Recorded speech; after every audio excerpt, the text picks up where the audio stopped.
Come and dream with me.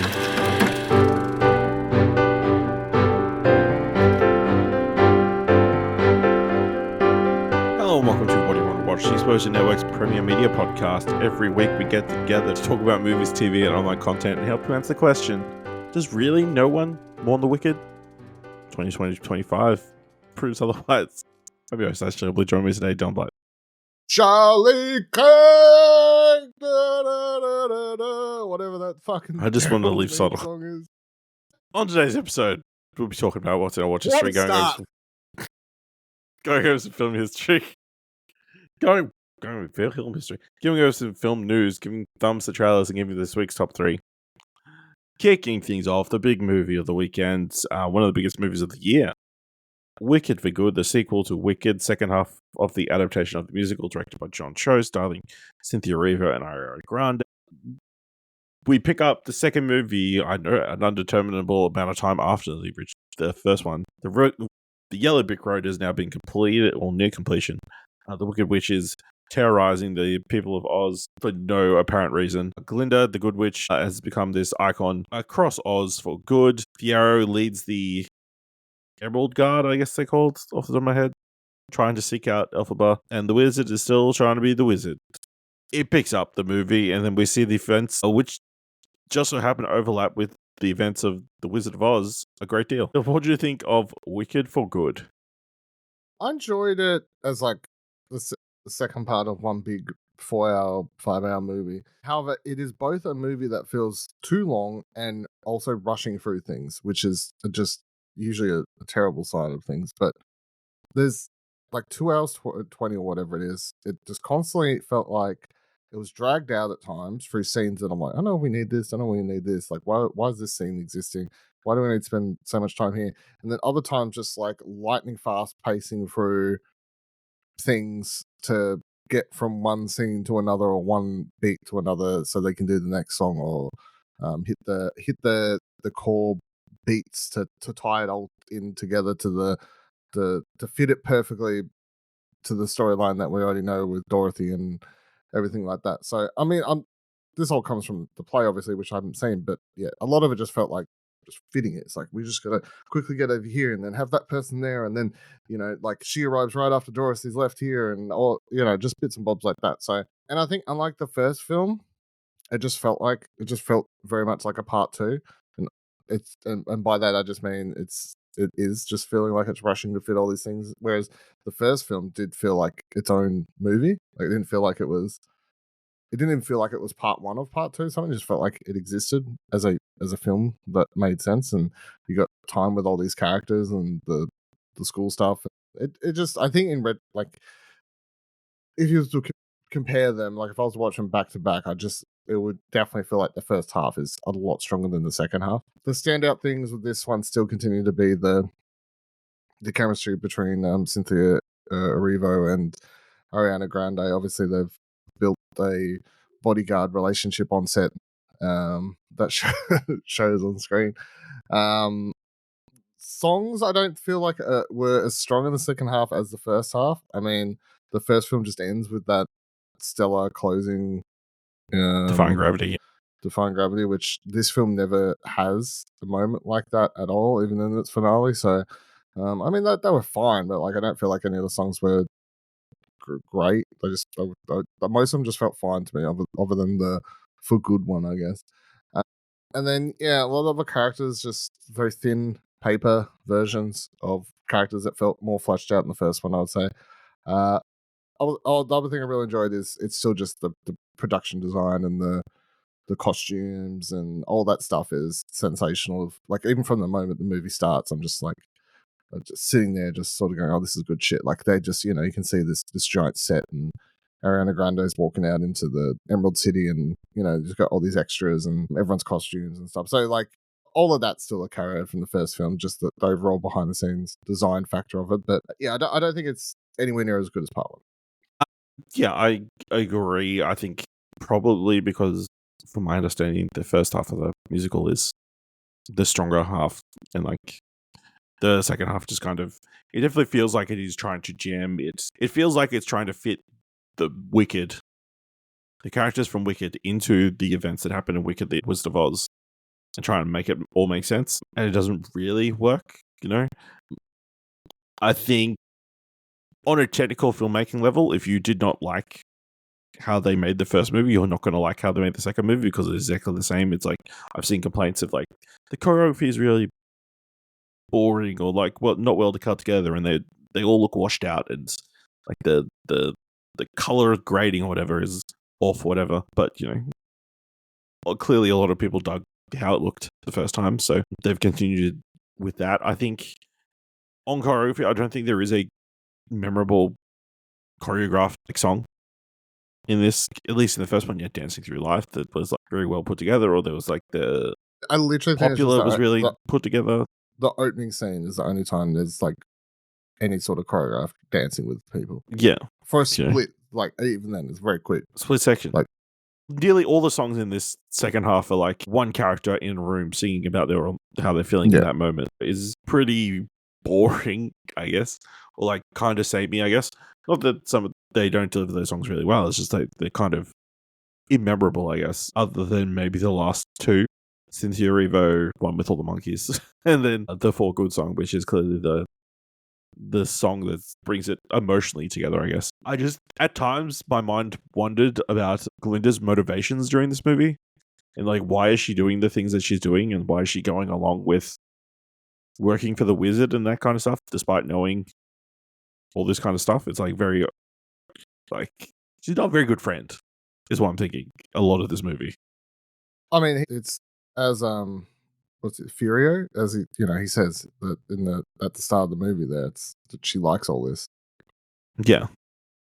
And he says she's like, who could leave these people behind or whatever? Who could make that choice? And he goes, we know someone who could, right? Because they have. Yeah.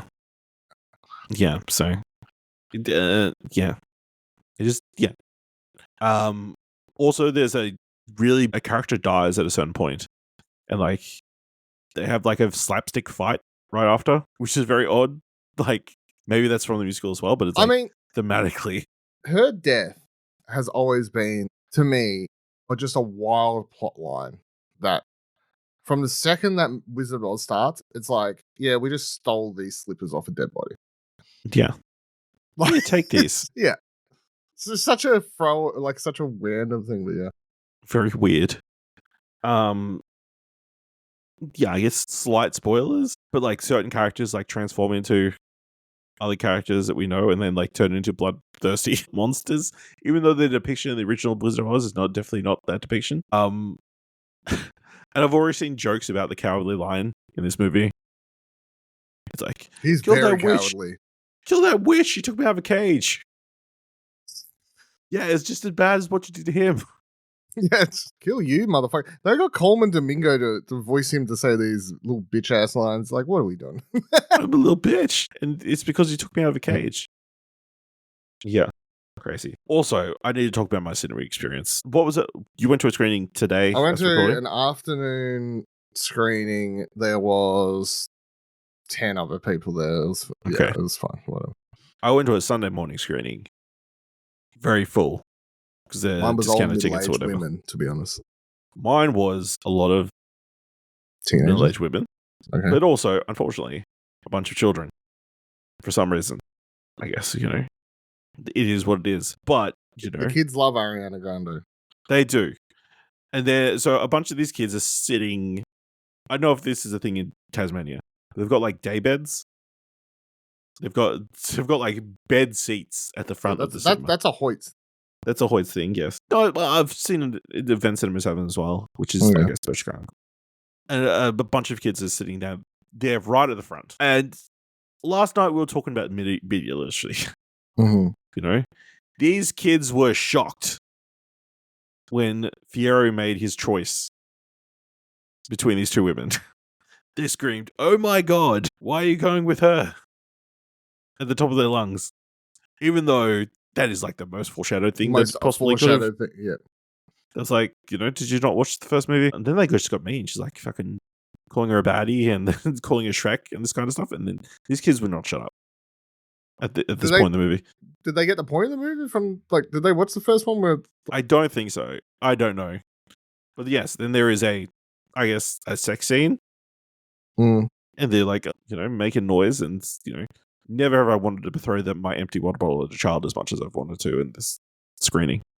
Which is crazy because as much I as was they like- want to like paint this woman green and make it like obviously doesn't look anything like the Wicked Witch in the original film. She still looks like she's just a green, beautiful woman, right? Yeah, She doesn't. They didn't even attempt to make her look like a witch, disfigured in any sort of way. disfigured. Yeah. So It's just Cynthia Rio with screen paint. But yeah, I don't know. It's a fine follow up. It completed the circle. I think it does hit some emotional highs, especially the final moments between Elphaba and Glinda. changed for good. Yeah. What I do you mean, the reckon other about thing is part- it's what do you reckon totally about part foreshadowed and is three? revealed. Part Like, three. apparently they are working on.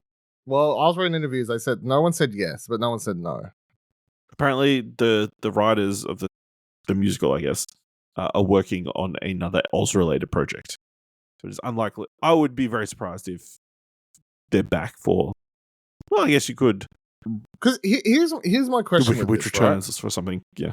Here's my question. There is three. So if you want to go the two of these movies, and then you've had the original Wizard of Oz. These are the most successful Oz movies. As far as I'm aware, there's only ever one Oz movie, that starred James Franco, and no one liked that one, right? There is another Oz movie, I there? believe, like Return to Oz or something like that. Okay. However, Like- there's like 40 books.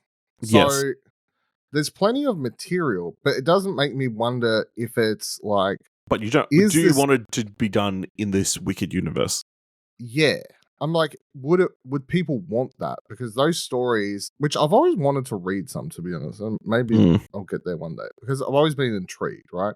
Because I remember when I was in high school and I found it out, I was like, you're telling me there's like the first book's Wizard of Oz, the one that everyone knows, and then there's like fucking a million others, and Dorothy comes back for a lot of them, and then they spin off to other characters and worlds and stuff. I'm like, and they haven't, none that's really been adapted, so, Yeah. but I'm like, Do you reckon they should have just cast somebody as Dorothy in this? nah, like apparently because in the play she only shows up right at the end, and there's like a shadow, like they show in this, where you just see a shadow of Dorothy through the water. So they wanted to have a couple other scenes in the movie for those songs, and I guess they just wanted to keep the same thing about like Dorothy's I not really a guess. character; she's just a shadow. It's so just very odd. Like you're purposely like. you're purposely keeping it. Whereas I feel like if she'd only showed up at the end as the shadow, you would be less weirded out by it. But because you see her like walking away and stuff several I times. do want to see the version of Wizard of Oz in this universe. We've got fucking bloodthirsty Tin Man, this cowardly lion, his little bitch, and the Scarecrow. He's gripping that axe is all I'm gonna say. Like He is gripping that axe. he is gripping that axe. Like wild. Surprised she let her just cover it with water. Yeah. I do like that reveal, like the way that all plays out though. The hidey hole. Classic hidey hole, The very end of the movie. Yeah, the very end of the movie. Okay. Slight spoilers. So like pretty big spoilers. I will say also, I looked up afterwards, like what after I got out of the movie, I googled, what the differences between the play and this or whatever. And I think the standout one to me is that the thing that happens with Glinda right at the end isn't in the play. So I don't know if that's like a tease for a part 3, like specifically in there. The thing with her looking at the book. So that's an added thing. But also the thing with- she never the has thing with- magic. So how does Dorothy get home? I can't remember. I need to rewatch Wizard of Oz. She clicks her heels 3 times and says there's no place like Yeah, home, but no I don't know place if like home. they They're not like magical shoes. aren't they though? They are magical shoes. That's the whole point. Elphaba makes them magical. We see it happen in the film. They get really tight and we? hot. Yeah. They transform. The shoes transform, remember? And then her sister's floating in the sky and everything. That's right. The shoes I are don't know if magical. they're teleport magical. I don't think I don't know what they don't really explain what magic. However, we clearly see them transform, and That's true. they've got magical Yeah. properties of some sort to them. She's just saying spells and not knowing what they're doing. It's crazy. That's when Just reckless. It is reckless. Also, the way they were just putting bricks down on the road and like, that's it. We're just going to put bricks down. Imagine if it worked that way. Like, I don't think it does. Like, you need to put like Cement? stuff to keep it in place, you know? I don't know. Something, yeah. Gravel? Yeah, or like Grout? actually like really I don't know. tightly put them down. I don't Rather than know just how it these works. loose drop them. That's the problem. That's why they come apart easy later, you know. Yeah, they're able to build a tunnel run. Also, I'm going to say something. Every time they say munchkins, Hmm. like my brain goes, is that slow? No, okay, they just called munchkins. No, because they got red hair. Yeah. Also, yeah, the whole animals thing. There is a voice character from the first movie who never speaks again in this movie. Yeah. Yeah. Well, because his voice taken away. So. But he's given like this hero shot toward the end. You're like, Yeah. he's going to talk again. No, not yet. No. But he will in part 3. Yeah. Also, there's a big reveal about Elphba's dad. Is like, Yeah. I mean, that's foreshadowed heavily as well. yeah, that's You know, foreshadowed that was a very surprise for heavily. you. Anything else you want to talk about from Wicked? The Good? No, I mean, Obviously, I'd a say box that, office success. Made a ton of money at the box office on the weekend. yeah, the first, it's going to make a crap ton of money. It Which made is more money why than the first movie, yeah. I expect them to do, if not part 3, Try to something figure out a else. way. Try to continue this world, I think. One way or another, they will attempt to do something. Which, I'm going to say, I don't think is a bad decision when there's so much unexplored source material in a world that a lot of people, even off just one film, are very like the world of Oz. So I don't think it's a bad idea to explore more stories necessarily. Yeah. Now, Dylan, we are doing a podcast called A Very Explosionary Christmas, where we're talking about a bunch of Christmas movies, but you put it upon yourself to watch another Christmas movie that's not on our list, Silent Night, Deadly Night. I'm assuming because a remake is coming out soon. Correct. So, there's a new version coming out this month or next. No, it's next month. Sorry, it's December. Silent Night, Deadly Night, which is a mid-80s slasher film that I'd never watched. So I decided to watch it because, and like I said, this is one of those times where you read all the drama that the film caused at release, and you know, people picketing it and saying it's, you know, like it was banned in countries and all that, you know, all this sort of stuff, like just wild stuff. And then you watch it and you're like, this isn't too bad. But I don't know if I'm just desensitized. But the plot, I mean, I don't hate the setup. I think the setup's like sort of an interesting psychological way to do the slasher. But the film starts with these, like it's two kids, or sorry, a kid and a baby, like a kid who's capable of understanding and talking, and then a very young baby. And the parents are like driving. They pull over to help this dude in a Santa suit who they think needs help, and then he like is basically a crook, and he shoots the mum and dad and all this stuff. So then the kid's sort of traumatized, and you see that he goes through when he's at the orphanage growing up. You see that he really, you know, every year at Christmas time he gets just sort of very distraught, and you know he won't want to sit on Santa's lap, and he hates all these mentions. And one of the nuns is just a real absolute bitch there, who refuses to. One's trying to help him and say, you know, he's went through a lot. He needs like help and stuff.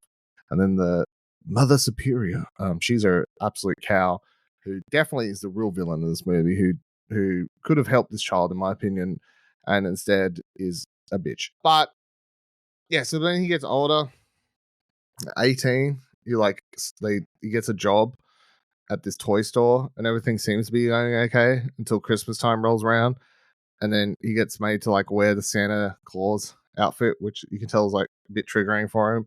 But what really goes off is when he walks into the back room and he sees two of his co-workers, or the male dude basically nearly attempted rape of a female colleague, and then you see like all these flashbacks to him like remembering how his mum died and stuff, and that just sets him off, and then he goes around and he starts killing people because they're naughty.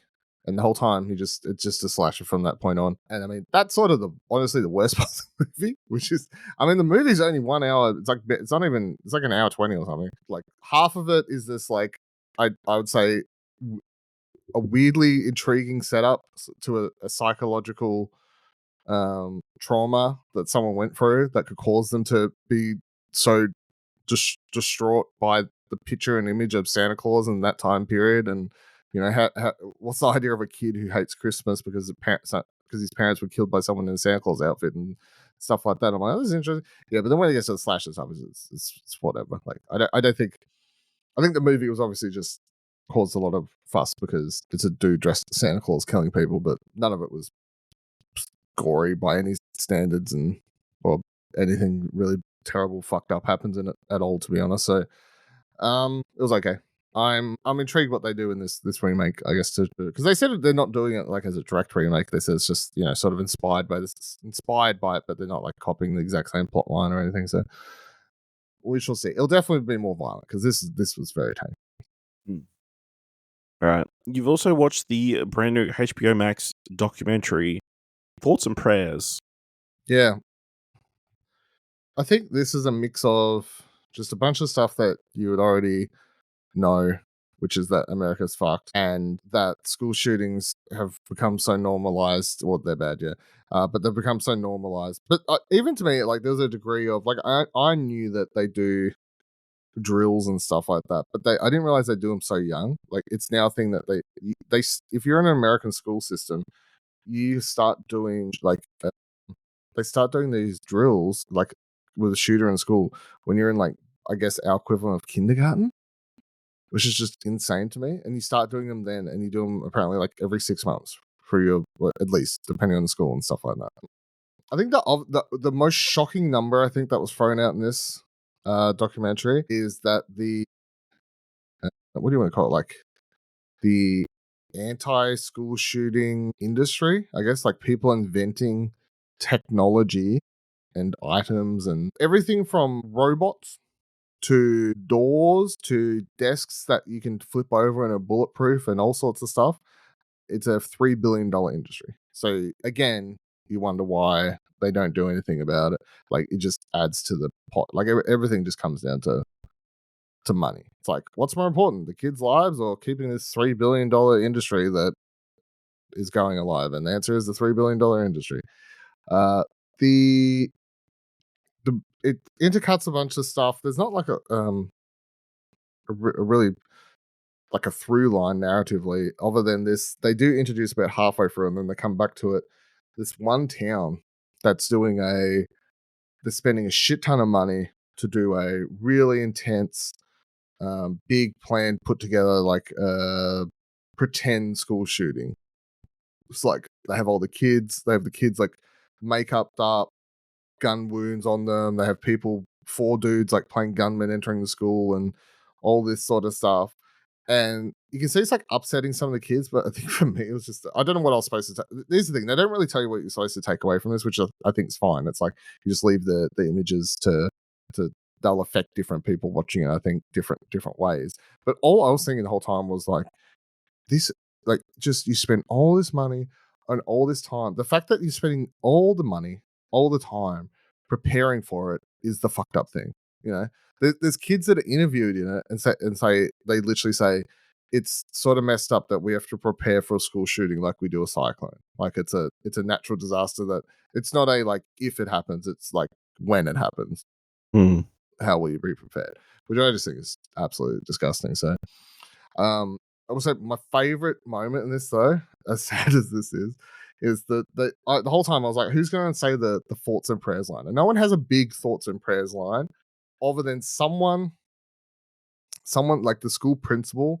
I think is before they do the big demo thing, he's like talking to a bunch of people, and he's saying, you know, like, although we have to do this, of course, like, you know, our thoughts and prayers are with all that. Like, it's very quick in the middle of it. However, the camera zooms in quickly on this young kid who's like sitting on the gym bench there or whatever, and just does the best roll of her eyes as soon as it's like blah, blah, blah, thoughts and prayers, like, continues, doesn't stop, just the principal's still talking, but she catches so much, and the camera just perfectly sort of zooms in just to say, oh, fuck it. Which I was like, yep, that's it. Like, here's it, all the kids in this, you feel terrible for them, and then all the adults, I don't want to say evil, but just fucking insane. Just, yeah, I'm glad I don't live there. Is my takeaway. That's a fair enough takeaway. Just like, to be completely honest, yeah. Yeah, sounds rough. All right, let's talk about some more documentaries that you watched in the mandatory Netflix segment of the show. So you watched the new documentary Being Eddie, detailing the life of Eddie Murphy and giving a glimpse into one of the comedy legends. This Netflix is doing these like docos for people like we talked about the Charlie Sheen one and stuff. This to me again just falls in the same line of it's you're doing a documentary talking to the subject while they're still alive and they're not going to say anything too bad about themselves, even if there is anything to say bad. Now I don't know or have theories about it, or I've never heard anything bad about Eddie Murphy, but it is that whole thing of like it doesn't feel as much like a documentary about his life as much as it is like a an in-depth interview about, you know what I mean? Like, which is fine. It's I enjoyed it for what it was. It covers his early career, Eddie Murphy, talking about how he started and fell into comedy and then starts doing all the movies and constantly wants to do different things. Even in this, he talks about how he doesn't view himself as a comedian. He just he just views himself as an artist because he's done everything from release music to acting in serious films to stand up to comedies and all these sorts of things. You get to hear from a lot of people who really respect him, who or also just huge fans. So, people more from his time who really respect him, like Arsenio Hall and Jerry Seinfeld, through to people who like he helped inspire him, like Dave Chappelle's a big part of this, like big Eddie Murphy fan, Tracy Morgan. Someone else I can't remember. Kevin Hart's also in it. Oh, Jamie Foxx as well. Huge talks, big fan. So, yeah. I mean, the other sort of takeaway I had from it was just his career did definitely like spike in the it was like top, and then it's never ever he never ever got back to anything that was him at like what early 90s maybe or something along those lines. Like he's had other things, of course, like Shrek or whatever. I don't think like Eddie Murphy as Eddie Murphy. As Eddie Murphy, like you look on a poster and it's like there's Eddie Murphy. I don't think he's ever had that sort of moment, which I don't necessarily think is a bad thing. But I do think like watching the film and them covering his different parts of his career and stuff, it does stand out that he had such a he was very young when he rose to superstardom, and he had a very big period there where he was like one of the biggest stars on the planet. And it's sort of shocking that he didn't indulge himself in all the drugs and ruin his life. But, good job. It's kind of crazy that he didn't go crazy. But yeah, I mean, considering most people that age and that popularity, trajectory usually goes different ways. So. Then you also watched the Carman family deaths. Yeah, was this on Netflix? Mm-hmm. Was it really? That's what it said on Trakt. Okay, I can't remember. These things blend together. Hey, this one was sort of interesting. It's tracks it's about this family where this kid's arrested. He's the son. So a mother and son go out on a boat, never get heard from. They all go search or whatever. They find just the son like 6-7 days later, and he had been trapped at sea and all this stuff. But however, then the cops end up arresting him and like more or less charging him for the like saying that he murdered his mother and like sunk the boat and all these sorts of things. And there's also this weird thing where years prior, the grandfather had died in the family and people couldn't figure out who. That was an unsolved case as well. The thing is with this, there's no proper answers to any of these questions because spoilers, before he ever goes to trial or anything, the son, he kills himself, so you never get to see anything happen with that, and there's no answers to everything. But what I did find interesting, and I guess like a big part of this documentary is about, is because the kid is autistic, and a lot of what the police and the media, I guess, and what all that do, the whole like, he's not showing enough emotion for the loss of his mother. He's not, doing like that. A lot of people behavioral things, right? So they have interviews with autism experts and stuff, and even his own father, who doesn't think he did it, and say, no, that's just the way he was or the way he said that or whatever. It's just because people don't understand or like autism. So I think all of that was rather interesting.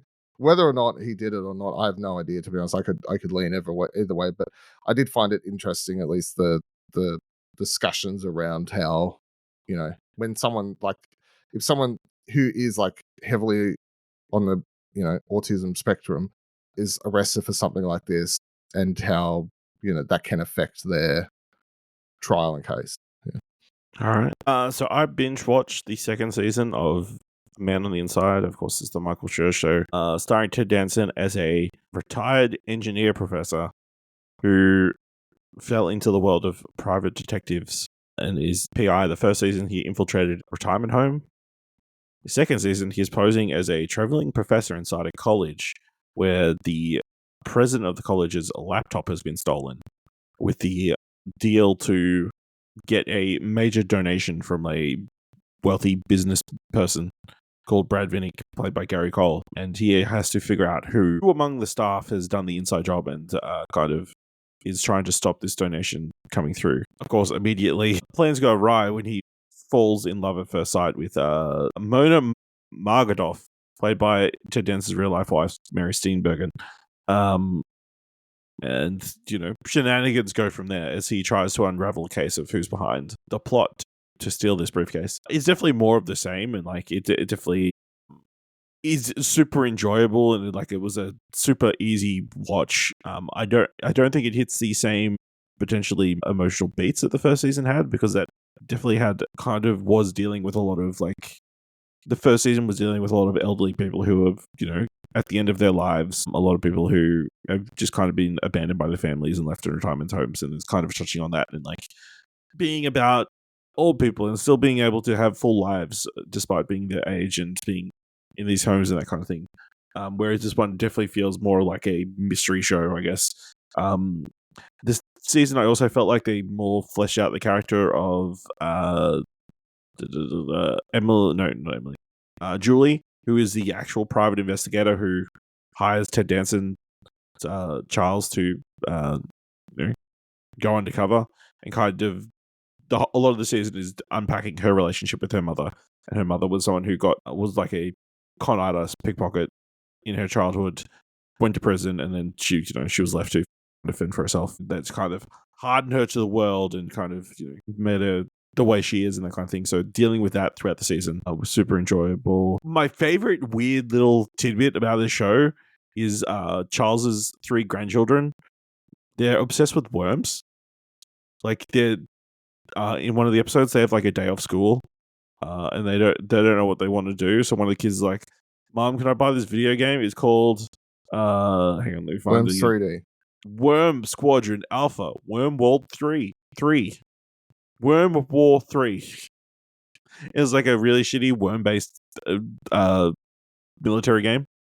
They couldn't just get a crossover with either No. the actual Worms franchise or that Super Bug game, or No, and then like at one point, one of the kids is like trying to convince this woman that he's in a band, and like he names all these songs that are like based on worm ideas. It's like in the dirt, worming around. Don't want to. I can't remember what the names of the other songs, but don't want to sliver on you. At Thanksgiving, they're playing a football game, but all the players are worms. Good gag. It's worm down. Mm. It's just very odd. It's like a very weird obsession that they've got, but it also feels like it's totally true of this next generation of children. Like they're super obsessed about this small, like niche thing. Very odd. But yeah, I had a really good time. I enjoyed that they brought back a bunch of characters from the first season, including Stephen McKinley. I want to say his name right. Is Stephen Stephanie McKinley Beatrix Henderson, the bad guy? Is that why she doesn't come back? Is Stephanie Beatrix the bad guy? No, Is that why she doesn't come back? She comes back. She's back in the second season. Oh, okay. She's a recurring character. But yes, Charles's best friend, Stephen McKinley, played by Stephen McKinley. Is that the Henderson. dude from Dune? Yes. He returns, and that's super enjoyable. So yeah, I really like the show. It's a good time. Lisa Gilroy has a great appearance. I'm sure you saw her in the trailer. She plays Brad Vinnick's daughter. This is the gag we talked about it in the trailer. There's a gag where He's let me introduce my daughter and my wife. Mm. And then Lisa Gilroy's the wife, Mhm. the elderly daughter. It's like she just came straight from like Make Some Noise or Game Changer to these episodes, you know. Great energy. So yeah. Man on the Inside, I really enjoyed it. I hope it gets another season. That's everything I watch histories. Let's move into some film news. Let's move into my Blu-rays because I haven't bought any for a while. It's So Black Friday. it's Black Friday haul, Friday baby. sales. And Dylan's back, finally, with his physical media pile. I got given some money for my birthday and I burnt it fast. So Saving. I haven't opened any yet, but here's what we've got. So I got 2 collector's editions that I'd been wanting to get, but didn't want to pay full price. So these are all JB Hi-Fi, 30% off. Now's the time to buy, kids. You know, not to support consumerism or anything, other than Blu-ray purchases. All other types of consumerism bad, except for purchases of Blu-ray, because that's supporting art, really. If you don't, motherfucker. So I got 310 to Yuma, which has this cool, I don't know if you can still see it. It's like a rectangular cover, you know. Maybe sort of up and down. Up and down work? Not really. No, I think it's left and right. Have you ever seen this? I doubt you have. No. It's a James Mangold film. I'm aware. You're aware? Cool, thank you. So I want to rewatch that soon. That's a 4K disc and it's got a little booklet in there or something, so I'll look at that later. But it's cool. And then the other imprint. Is it imprint as well? I think it is. No, this is Madman, sorry. That's an imprint release. This is a Madman release. I got 7 Samurai, this collector's edition. That was also comes with booklet and is on 4K 70th anniversary edition. Wild. But bunch of postcards and 2 disc collections, stuff like that. So that was put out earlier this year, and I had my eye on it for a while. I just didn't want to pay. So that both of these are that's $80 stickered, and that's 75. So I was waiting for a minus 30%.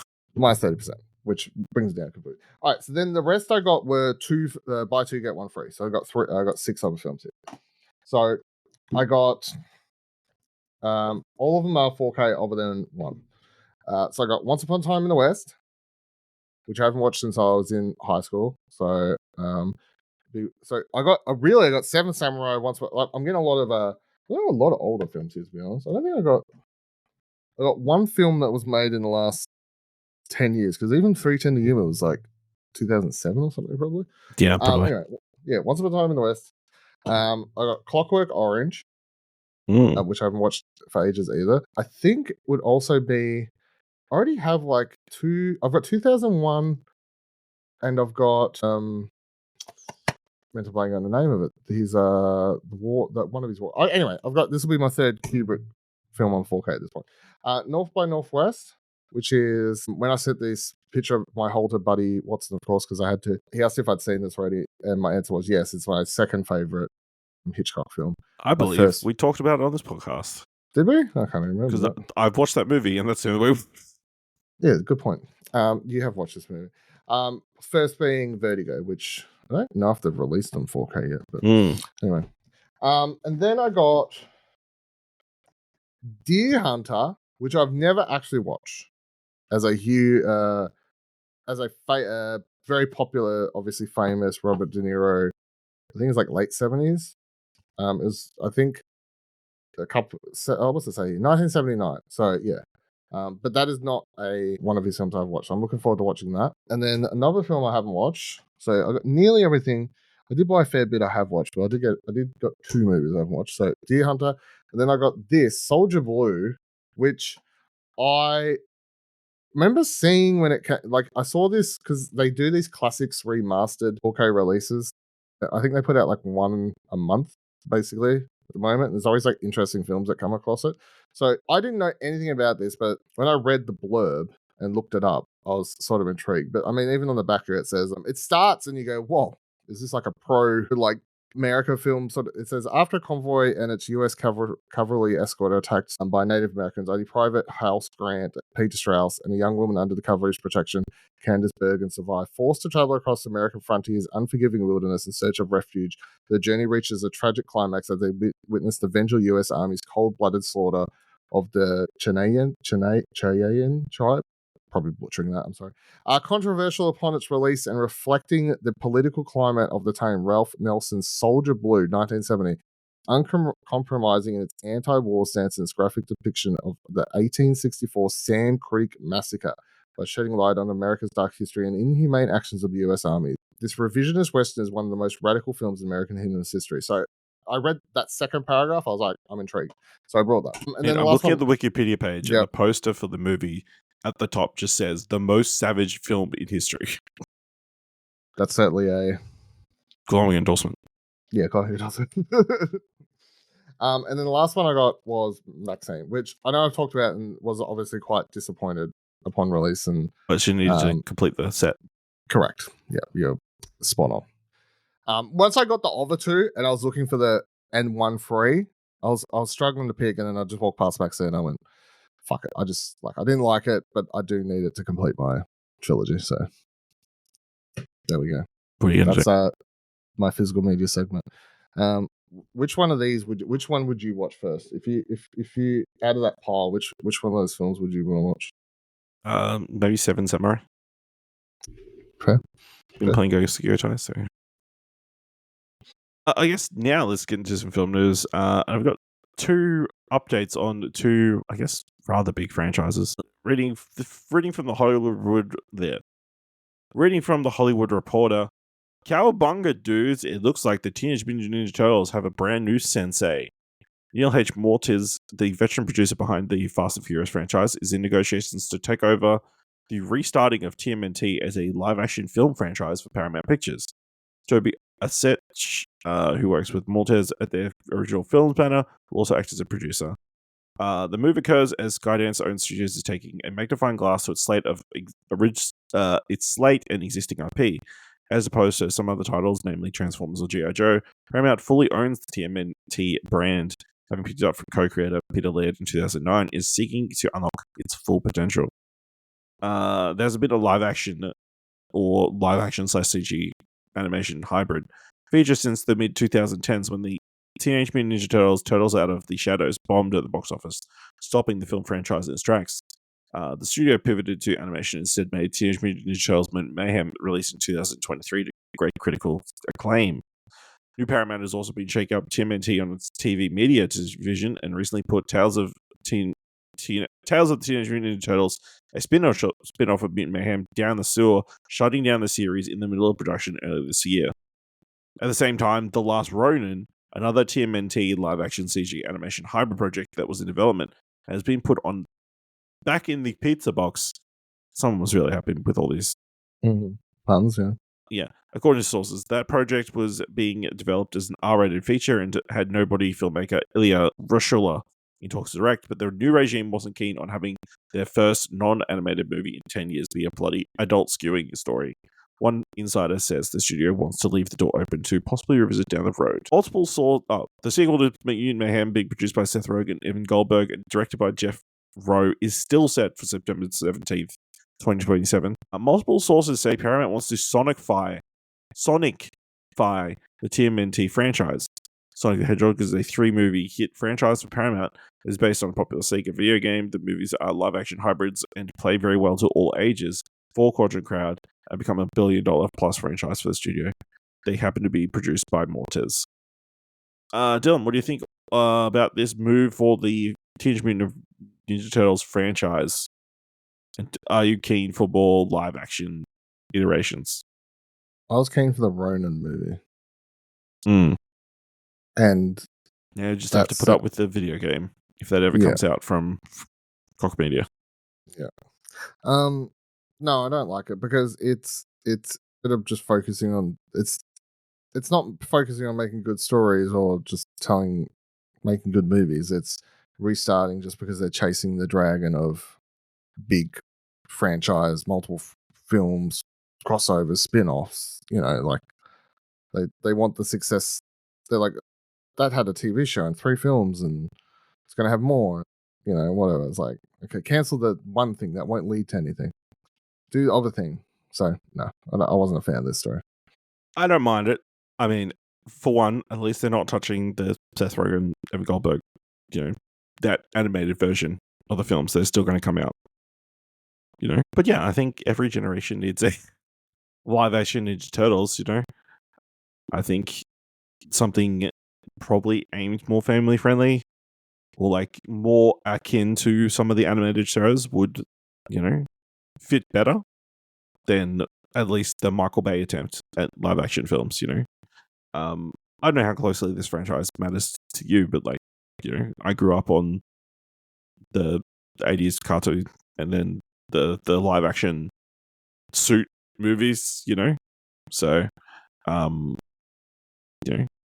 would be very keen for another crack at trying to do live action. And obviously, this is a franchise that's been, got lots of stories, been multiple series, lots of been told multiple times. So like trying to find what worked best for this iteration, I think, and I don't think it's wrong that they're like, we want to appeal to the biggest audience possible. That doesn't necessarily mean it's going to be a shit story, but it definitely needs to have its own take, which may be difficult with the Seth Rogen animated version going on at the same time. What do you reckon the best Turtles movie is? Best. I was always fond of, I think, the second live action one with Bebop and Rocksteady. But I imagine the best critically received one is probably the most recent animated movie. Yeah, the Seth Rogen.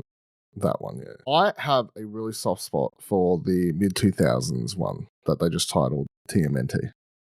Oh, the other animated movie. Yeah. That one's also quite good. Because that came out when I was in high school and I quite enjoyed that one. So. Yeah. Okay. Other massive franchise news. Somehow Stargate has returned. The sci-fi science fiction franchise that started with the 1994 Roland Emmerich blockbuster Stargate, starring Kurt Russell and James Spader, is returning to our screens with new stories after more than a decade away. According to The Hollywood Reporter, Prime Video will be home for the new Stargate series from Amazon MGM Studios and creator and showrunner Martin Guerrero, who fans might recognize as a writer and producer on all 3 of the previous live-action Stargate shows. Following a timeline where humanity discovers Stargates that can connect us to far reaches of the universe, the Stargate movie and television shows are massive affairs with sprawling casts of stars from other sci-fi series like Babylon 5 and Farscape. The timeline can be a little confusing and there's lots of Stargate to catch up on, but maybe this new entry will provide a fresh start where fans new and old can jump aboard. I just want to mention this because I did watch the video where they kind of announced the new series was coming, and the creative team had the editors in chief of 2 massive Stargate fan pages to make the announcement. They were the first ones they told about a new series coming, so they could sort of ask their questions and that kind of stuff. Because obviously, these fan pages were kind of the place that people would go to discuss Stargate before social media and that kind of thing, and there are still places that Stargate fans go to get information about Stargate or that kind of stuff. So I thought that was really cool, a cool thing for them to do. But Dylan, do you have any attachments to Stargate? The original late 90s show, yes, because it used to be on TV. SG1, yeah, it used to be on TV every night, after school. So I remember, me, my brother, and my dad was always watching that when it was on TV. I never followed through to Atlantis or whatever There's Atlantis and Universe, apparently. Universe, yeah. I only remember Atlantis. I did have a friend though who was very much into them when I was in high school and stuff, and he kept watching them, and he would have the box sets and tried to get me to watch it, and I just never did for whatever reason. But so I've always been aware of sort of its popularity, I guess. But yeah, I mean, so I wouldn't say I'm a fan really because I'm watching any of that shit, but I do have fond memories of SG1. So yes, I feel like and the Kurt Russell movie. I have a similar thing where I feel like the show was just on. Apparently, it was surprisingly huge here in Australia. Maybe that's why it was always on. That and Atlantis were I think running concurrently, and big deals Like probably because one, it was, at the time there was only limited channels and that kind of stuff. Mm. Crazy. There was a world where there was only 5 channels that you could pick between, and only 5 shows at any given time could be watched. I think we here in Tassie we had one less. Oh, okay. I No, believe. yes. We didn't get we didn't have channel 10 for until like I don't know, mid 2000s. That's crazy. Yeah, so I believe I just had one less channel than you growing up. But yeah, I mean, SG, I feel like was constantly in rotation on one of the channels. Like, I feel like it was Channel 7 because it's like that. Hercules and Xena were all kind of like around the same time and shown around the same time. And I think, a lot of people our age would remember Chris Judge and his distinctive look from that show. Mm-hmm. Yeah, I never followed through on any of the series, but yeah, just hearing some of the passion these people have for this show, I think has me intrigued, and like maybe it's something to dive into.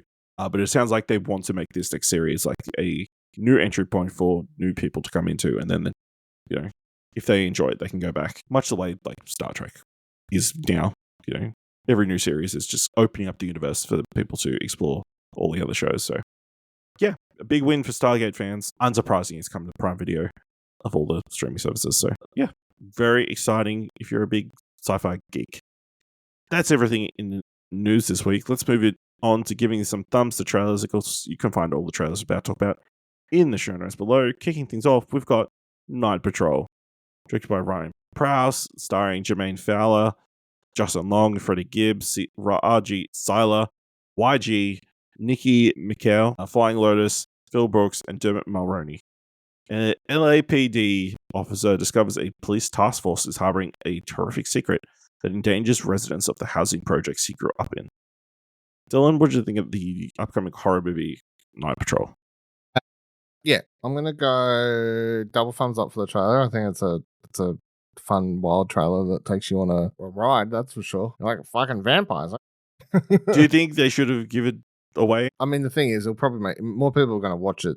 Yeah, because it's vampires.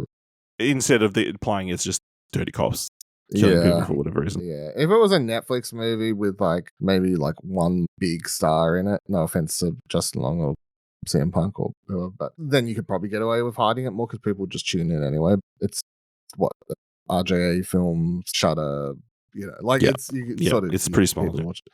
But yeah, I like it. It's just it's doing the cop. It's corrupt cops are vampires. Why not? Seems fun.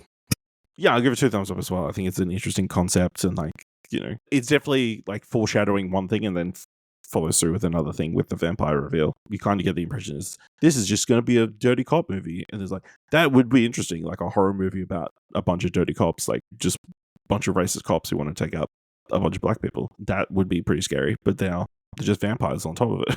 And, looks pretty funny as well. Like them at the end talking about how do you kill vampires. You got any silver bullets? It's werewolves. I mean, do you see the tagline on the tagline for the movies? Defend the police. That's pretty good. It's just that's pretty good. They know what they're doing. Night Patrol is coming to the US January 16th. No return release date at the moment. I'll say Justin Long loves doing these sort of B grade. Yeah. He does a lot of horror movies at the moment, but he always does them with like B grade directors and stuff. And I'm not saying that in a bad way either. Like, you're not implying that you can't get work in A grade movies. No, I think he picks interesting projects. Next trailer, Heated Rivalry, created by Jacob Tierney, starring Hudson Williams and Connor Story. 2 rival hockey stars at the top of their game face an unexpected challenge when they develop feelings for each other, complicating their careers. Dylan, what do you think of the trailer for Heated Rivalry? You didn't know anything about this. I'll go double thumbs up on the trailer. Based on like the YouTube comment section, it's got a rabid fan base. Because it's just people saying stuff like, "Everyone watch this legally so we can get more," which is just such a funny call to action to me. Yeah, I know I don't know. I'll get double thumbs up. I think the chemistry looks good between the two dudes.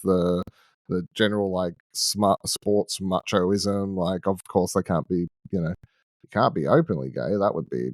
You Obscene. can't be out there fucking around with pucks and sticks if you're gay. Like, what are we doing? Of course not. Yeah. They hadn't got as far as look up how many books there are and how many seasons they could potentially get out of this, but yeah, it looked interesting. So I know, on Max they'll go they can get some fucking in, is what I'm saying. I believe it's a Canadian show that HBO Max has got the rights to, or whatever, Oh, okay. to screen in the US and Australia. Still looks like there's some fucking happening. I mean, potentially. I don't know how graphic they're going to get. Oh, it says Crave. Yeah. Which that seems like a crazy name for a TV channel. Yeah. Matches the show though. Yeah. Yeah, thumbs up. It's know what its audience is and it delivers on what its audience wants, There's a weird desire to see men making out from female fans. So I want these two gay boys to get together, and I want to watch it, Yeah, the whole hockey element kind of adds an extra twist to it of these kind of stories that we've seen before.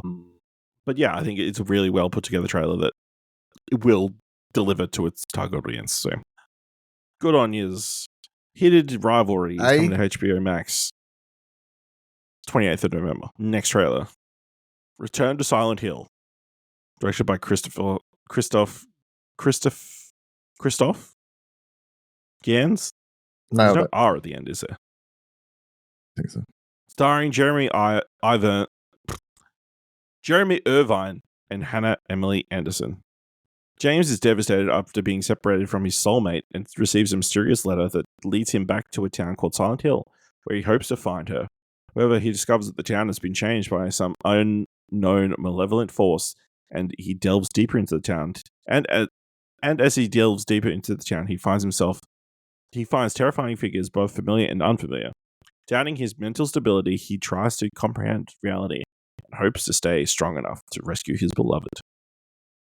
Dylan, what do you think of this new film based on Silent Hill 2? I was going to say, did you know this is based on the highly acclaimed video game series Silent Hill? Did you know that? Did, because I watched the trailer. Yeah, and the trailer may say it like 14 times. So I'm going to give the trailer double thumbs down. It was more than twice. It was at least 3 times that I counted. At least 3. And that's too many. To say variations of based on the acclaimed video game trailer, too many. So double thumbs down. I'm intrigued to see the movie. It's got Silent Hill 2's got a lot of the popular stuff that, Pyramid Head, the nurses, and all that sort of stuff that you see in the trailer. So keen to see all that come to life. However, Silent Hill doesn't have a great cinema track record, and this has a returning director that did the first film. So, and that film's whatever. I'll watch it. But yeah, double thumbs down for the trailer. I'll give it 1 up, 1 down. I mean, it looks definitely be great, but I think it's effective with what it has and what it attempts to do. Obviously, it's got some key iconography in there and that kind of stuff, and you see Pyramid Head and the nurses, like you said. Yeah, I mean, sorry, I'm just running through the trailer to see how many times they say. I've seen it twice. It's definitely twice. The thing is, even twice is too much. I don't want to say. It's based on the visionary game Silent Hill 2. It's got the composer of the visuals. Silent Hill 2, yeah. Yeah. All right. Silent Hill 2. No. They didn't call it Silent Hill 2. They called it Return to Silent Hill. It's coming to Australian cinemas, on the 22nd of January. Which is actually the 3rd Silent Hill film. Because there was one with Kit Harington and Carrie-Anne Moss, which is a wild sentence. Next trailer is for You, Me, and Tuscany. Directed by Kat Corio. Starring Halle Bailey and Reggae John Page. A free-spirited young cook named Anna makes a brash decision to become a squatter in an abandoned Tuscan villa owned by a man she barely knows. Leads to a whole new world of adventure, lies, and love when she meets the cousin of the Tuscan homeowner named Michael. Dylan, what do you think of the trailer for You, Me, and Tuscany? Double thumbs up. Looks like a fun romance film. I like Halle Bailey, Reggae Jean Page. What? Yep. Yep. I believe that's right. Look, it's hot people doing hot people things. Double thumbs up. Looks like a good time. And also that one line in the trailer where like the girl on the tour bus says, "You can be my eat, pray, love," or whatever. Solid 10 out of 10. No. Yes. Yeah, 2 thumbs up for me as well. I think this is, again, another trailer that knows exactly where its audience is. Mm-hmm. It delivers on what people want. Men being buff in no shirts. Mm-hmm. I mean, the basic premise is kind of wild and out there that this lady is just going to go live in someone else's house that apparently is abandoned. It's like, nobody goes here, so I'm going to take it for myself. Wild. Yeah, I want to know what more of that that's the only thing the trailer doesn't say. Like, is he supposed to be there to meet her? Or that's my home, but I'm living here in America for the next whatever. They don't really reveal what that full drunken conversation is or whatever. But yeah, because that family comes in real quick.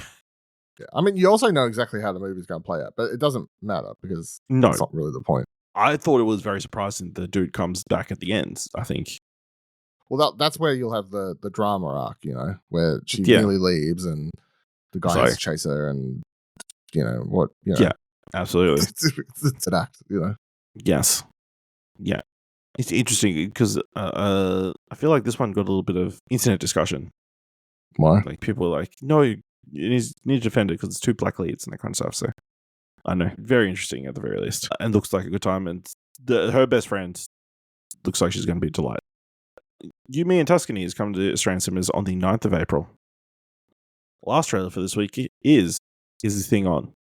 Directed by Bradley Cooper, starring Will Arnett, Laura Dern, Bradley Cooper, Andrew Day, Amy Sedaris, Sean Hayes, Christine Ebersole, and Kieran Hines. Bless you. All good. After many years together, Alex and Tess have reached an amicable end to their marriage, thus beginning the awkward stage of figuring out how to live separately while raising 2 boys and maintaining their friendships. Alex discovers a new hobby, and in the process, learns more about himself and his relationship. Dylan, what did you think of the trailer for Is This Thing On? Yes, double thumbs up. Looks very good. I want to know how Cooper got involved because you look it up and it's like the story was written by Will Arnett and 2 other dudes, right? And then the screenplay's got Will Arnett, Bradley Cooper, and someone else I can't remember as screenplay credits. And then obviously he's directed it. But I'm like, I can't remember. Has Will Arnett and Bradley Cooper ever been? Have they known collaborators on everything? Or like, I can't think of anything. So it's just an interesting project to have, to have come together. But yeah, I'm very interested. I look forward to watching anything of Laura Dern in it, just in general. So that was a plus. So yeah, 2 thumbs up. Yeah, 2 thumbs up for me. I think, it's cool. I think Will Arnett is a underrated actor. We all know him for his comedy stuff, obviously, from what he did in Arrested Development, but obviously he does some serious roles. Batman. Oh yeah, he's Lego Batman. But then, he's BoJack Horseman. I saw people in the YouTube comments. I think the top comment for the trailer was like someone just being like, it's "Oh, like this real is life live BoJack action Horseman." BoJack Horseman, yeah. That doesn't surprise me at all. Yeah, I think. Sorry, I was trying to search for the connection. It's like one of the search results is Will Arnett, Bradley Cooper, sober. Apparently, Bradley Cooper shares how Will Arnett helped him get sober. So maybe that's where. Well, I'm like, I've never seen them together before, or like, I can't picture them being in the same circles. But maybe, I don't know, like the Hangover movie, Zach Galifianakis. Apparently, they were former neighbors. Right. Okay. Crazy. That's an interesting rabbit hole to go down. Yeah, I think it looks really great, and like, we all love a look at the world of stand up and that kind of thing. And just, I like the idea of just being like $15 entry fee. Fuck that. I would rather bomb on stage than have to pay it. I would rather embarrass myself on stage than to pay $15 to get in. $15 door fee, yeah. Yes, very funny that, Laura Dern is in this. It's like, this is a divorce story. And look, we have had in the last 10 years a lot of really good divorce movies. So yeah, okay. This could be another one. This could be. Is This Thing On? Is coming to cinemas is coming to Australian cinemas the 22nd of January. It's coming to US cinemas 19th of December. All right, let's move on to this week's top 3. Definitely in the top 3. And in honor of Stranger Things finally returned to Netflix for its 5th and final season, this week's top 3 is top 3 Stranger Things cast members. No, read the full thing because that is a. So my much pitch more for this open- idea is, which of the Stranger Things cast members have had the best careers during this post the first season of Stranger Things? Yeah, there we go. Because my list would be different if it was just It's like, which Stranger which of Things these cast people do you members like the most? Yeah, that's a lot different list. Okay. Then what's number 3? Finn Wolfhard, Ghostbusters, It, and a lot of other B grade movies. Even co-directed something. He's been a busy boy, and I think in general comes across as someone who I would say out of all the kids, he's probably the person I can picture as working the longest in the industry and having the most roles and staying My number 3, Joseph Quinn, who took 1 season's worth of work and is now one of the most in-demand actors in Hollywood. Turning that one movie into Gladiator 2, into Fantastic Four, into a whole bunch of... into the Beatles. The Beatles movie he's going to be in. I've seen several people say it, but like not many people have like this meteoric rise that Joseph Quinn has for a side tangential character in the 4th season of Stranger Things. Crazy. So here's my number 3. What was it number 2? Number 2 is David Harbour. My number 2 is David Harbour. I mean, obviously Marvel movies, Violent Night, yeah, a few other things, including a Hellboy movie, are amongst the Stranger Things stuff. Yes. But I do think, like, obviously being in, coming into the Marvel universe is a standout, and in general, I think he's became a more of a household name or whatever. Like, my dad will see him, like my dad before watching the new Avengers, like he doesn't know David Harbour by name. He just calls him Jim. Like he knows who he is. Just so yeah. Okay. What's your number 1 then? I will say my number 1 was Finn Wolfhard, and just the number of movies that he was in post that. You cite, like you said, It, in the Ghostbusters movies. I feel like he was in a bunch of other like stuff. He's been in a lot. Yeah. He was he's done The Addams Family. He was like one of the voices in that. One of the voices in Guillermo del Toro's Pinocchio.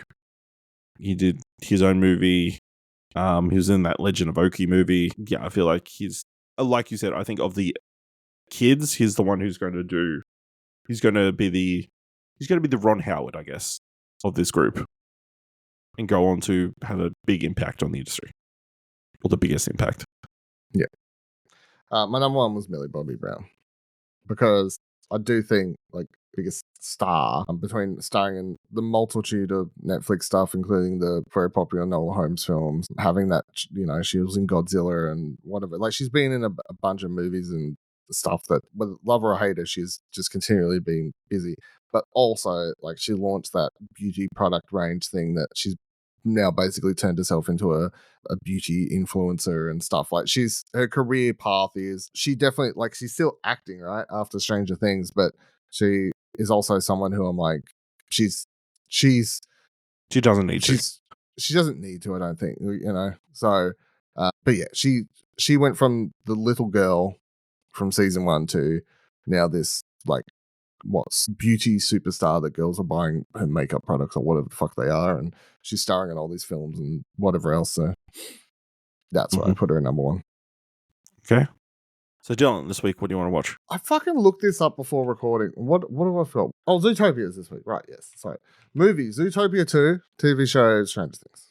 Because as much as I've been talking about being mixed on it just for taking so long, obviously it has been like a big show that we've mostly enjoyed. Like, everyone has their thoughts on the 30% of season 2 and whatever else, but I really enjoyed the last season. And as much as there's a lot of weird behind the scenes shit that's happened with this cast and whatever else now, it is still like one of the biggest TV shows of the last 10 years. So beginning that journey is going to be interesting. And then, yeah, Zootopia 2, because I love Zootopia. It's probably my favorite, like, Disney Pixar thing from the last 10 years. So I'm very keen for that sequel. See what I did there? Sequel, yes. I get it.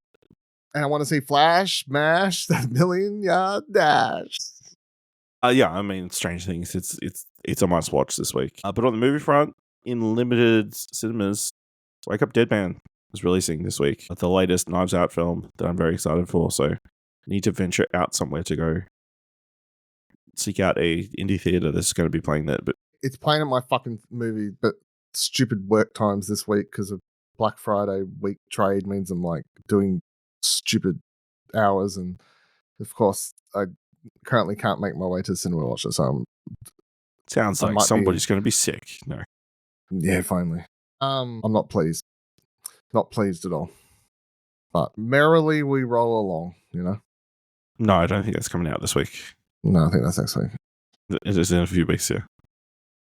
Let us know what you want to watch this week, or what physical media did you buy this Black Friday?